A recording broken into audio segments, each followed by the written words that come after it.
क्या हुआ, घर में मेडिसिन किट रेडी नहीं है और इमरजेंसी में दवाइयों को यहाँ वहाँ ढूंढना पड़ रहा है? तो आज का वीडियो आपके लिए है। यहाँ पर हम डिस्कस करेंगे ऐसी बहुत सारी मेडिसिन जो कि हैं एलोपैथिक, और साथ साथ में मैं आपको बताऊंगी होम्योपैथिक एंड आयुर्वेदिक मेडिसिन भी जो आपकी मेडिसिन किट में होना ही चाहिए, क्योंकि एलोपैथी के साथ साथ अगर हम नेचुरल तरीके से, कुछ जेंटल तरीके से अपने बच्चों को ठीक कर पाएं तो इससे अच्छा और क्या हो सकता है। सबसे पहले मैं यहाँ पर आपको देती हूँ एक बोनस टिप, और वो है ये मेडिसिन जिसका नाम है अर्निका मोंटाना 30C। ये इतनी शानदार मेडिसिन है कि कोई भी प्रकार की इंटरनल अगर बच्चे को चोट लगी है, इवन बड़ों को भी अगर कोई भी चोट लगी है, जैसे कि नीरे पड़ जाना, दीवार से सर टकरा गया बच्चे का, या बच्चा गिर गया, तो किसी भी प्रकार के मसल में कोई चोट लग गई है, कोई जॉइंट में चोट लग गई है, या पेन है बच्चे को, हरे नीले निशान पड़ गए हैं, स्वेलिंग आ गया है, आंखों में रेडनेस आ गई है, तो इस प्रकार का कोई भी प्रकार का चोट होता है तो अर्निका मोंटाना 30C उसमें बहुत ही मैजिकल रेमेडी है। तो ड्रॉप्स के फॉर्म में ये मार्केट में मिलती है। तो 2 चम्मच पानी में आप 3 से 4 बूंद डालकर बच्चे को इसको दीजिए दिन में 3 से 4 बार, एंड आप देखेंगे इसके रिजल्ट्स बहुत ही शानदार हैं। चलिए अब हम बात करते हैं इस दवाई के साथ साथ हमें और कौन कौन सी दवाइयां हमारी मेडिसिन किट में रखना चाहिए। दोस्तों, छोटे बच्चों में फीवर आना बहुत ही कॉमन है, लेकिन हम यहाँ पर इसका होम्योपैथिक ऑप्शन भी इस्तेमाल कर सकते हैं, दैट इज बेलाडोना 30C। इसकी भी 3 से 4 बूंद आप अपने बच्चे को दिन में 3 से 4 बार या 5 बार दे सकते हो। साथ में आप घर में पैरासीटामोल सिरप भी जरूर रखिए ताकि हम बच्चे को आराम जल्दी दे पाए। तीसरी इंपॉर्टेंट मेडिसिन की बात करें तो वो है नेजल सलाइन। बच्चे की नाक जाम होना बहुत ही कॉमन है, बच्चों को नाक को ब्लो करना भी नहीं आता है जुकाम के टाइम पे, तो इसलिए नेजल सलाइन आप घर में जरूर रखिए। नेक्स्ट इंपॉर्टेंट मेडिसिन की बात करें तो वो है एंटीसेप्टिक क्रीम्स। एंटीसेप्टिक क्रीम्स में बहुत सारी मेडिसिन आपको ओवर द काउंटर, मतलब आपको डायरेक्ट मेडिकल स्टोर से मिल जाएंगी। यहाँ पर भी मैं आपको एक होम्योपैथिक ऑप्शन दे रही हूँ, and that is calendula cream. बहुत ही मैजिकल है और मेरा ट्राइड एंड टेस्टेड है। कभी भी चोट लगे तो आप इसका यूज करके देखिए।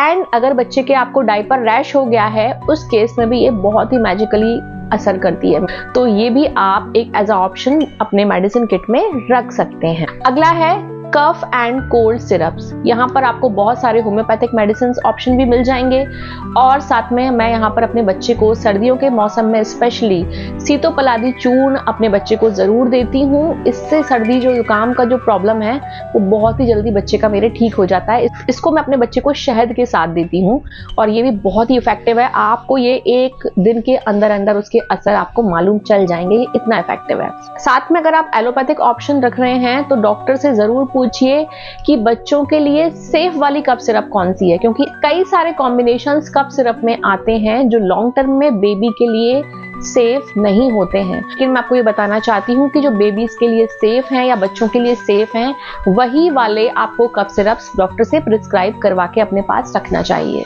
अगला मेडिसिन की हम बात करें तो वो है लूज मोशन की मेडिसिन। तो लूज मोशन के लिए आप यहाँ पर कोई भी प्रोबायोटिक फॉर्मुलेशन रख सकते हो। इसके अंदर गुड बैक्टीरिया होते हैं, ये डाइजेशन को ठीक करते हैं।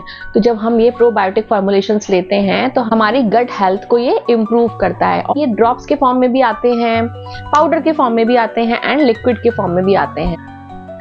नेक्स्ट है बच्चों के लिए गैस की मेडिसिन। ऐसी कई सारी मेडिसिन मार्केट में अवेलेबल हैं जो बच्चे के कोलिक और गैस के लिए दी जाती हैं। तो एक मेडिसिन आप डॉक्टर से प्रिस्क्राइब करके ये वाली भी जरूर रख लीजिए। इसका भी एक अगर मैं होम्योपैथिक ऑप्शन आपको बताऊं तो वो है nux vomica 30C। In case बच्चे ने अगर जंक फूड खा लिया है एंड बच्चे को इंडाइजेशन का प्रॉब्लम हो रहा है, गैस हो रही है या कॉन्स्टिपेशन हो गया है, उस केस में नक्स वोमिका 30C आप अगर बच्चे को देंगे तो बच्चे का जो डाइजेशन है वो इंप्रूव होगा और बच्चे को गैस से भी रिलीफ जल्दी मिलेगा। यहाँ पर जो मैंने जितनी भी मेडिसिन बताई हैं, तो आपके घर में बच्चे की एज क्या है उसके एप्रोप्रिएट आप डोज एक बार अपने डॉक्टर के पास जाकर बनवा लीजिए।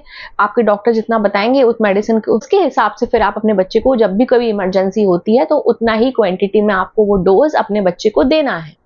दोस्तों, आप मुझे कमेंट सेक्शन में कमेंट करके जरूर बताइएगा कि इस वीडियो से आपको कौन सी नई चीज जानने को मिली और यहाँ पर आप कौन सी नई मेडिसिन जोड़ने वाले हैं अपनी मेडिसिन किट में इस वीडियो की मदद से। मिलती हूँ अगले वीडियो में। Till then take care and good bye.